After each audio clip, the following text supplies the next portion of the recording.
அருட்தந்தை மைக்கேல். அனைவருக்கும் வணக்கம். புனித தோமையார் மலை தேசிய திருத்தலம் பேராலயமாக உயர்த்தப்பட்ட பிறகு நடைபெறுகிற இந்த மலை திருவிழாவிற்கு உங்கள் அனைவரையும் அன்போடு வரவேற்கின்றேன். பேராலயமாக இந்த தேசிய திருத்தலமானது கடந்த ஏப்ரல் மாதம் 3ஆம் தேதி அப்போதைய திருத்தந்தை பிரான்சிஸ் அவர்களால் இது உயர்த்தப்பட்டது. அதன் பிறகு புதிய திருத்தந்தை நியமனம் செய்யப்பட்டிருந்தார்.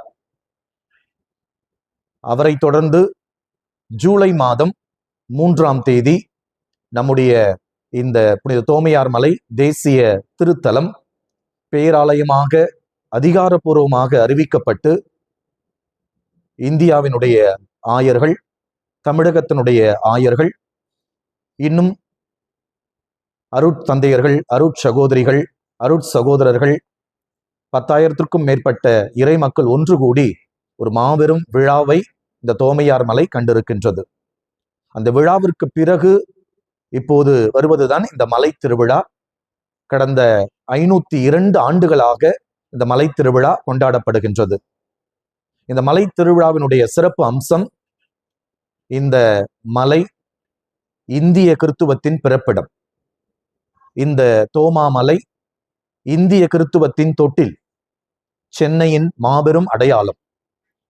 இந்தியாவினுடைய மடோனா என அழைக்கப்படுகிற இயேசுவை எதிர்நோக்கிய அன்னையை, இயேசுவை பெற்ற தாயினுடைய உருவத்தை தாங்கி இருக்கிற புண்ணிய பூமிதான் இந்த தோமா மலை.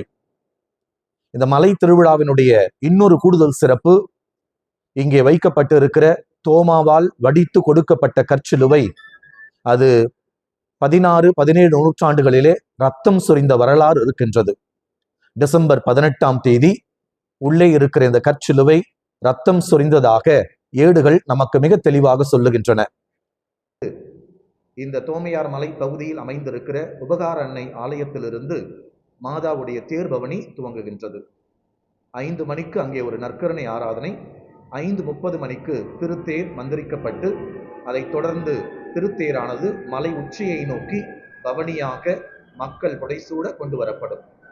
சரியாக மாலை 7:30 மணிக்கு செங்கல்பட்டு மறை மாவட்டத்தினுடைய ஆயர் மேதகு டாக்டர் நீதிநாதன் அவர்கள் இந்த திருத்தேர் திருவிழா திருப்பலியை நிறைவேற்றி எல்லோருக்கும் ஆசி வழங்குவார்.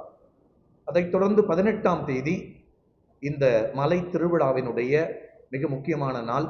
நான் ஏற்கனவே சொன்னது போல தோமா வடித்து கொடுத்த கற்சிலுவை ரத்தம் சொரிந்த நாள், இயேசுவை எதிர்நோக்கிய அன்னையினுடைய திருவிழா நாள். அன்றைக்கு காலை 6 மணி துவங்கி மாலை வரை 15 திருப்பலிகள் நிறைவேற்றப்படுகின்றன. மக்கள் எப்போது இந்த பேராலயத்திற்குள் நுழைந்தாலும் ஒவ்வொரு 45 நிமிடத்திற்கும் இங்கே வழிபாடுகள் நடந்து கொண்டிருக்கும். அன்னையினுடைய தேர் அலங்காரம் செய்து வைக்கப்பட்டிருக்கும். மக்களை ஆசிர்வதிக்க அருட்தந்தையர்கள் இங்கே இருப்பார்கள். ஆகவே சென்னை பகுதியில் இருக்கிற செங்கல்பட்டு மறை மாவட்டத்தை சார்ந்த எல்லோரும் இந்த விழாவில் பங்கெடுத்து அன்னையினுடைய ஆசிரை பெற்றுக்கொள்ள உங்களை நான் அன்போடு அழைக்கின்றேன்.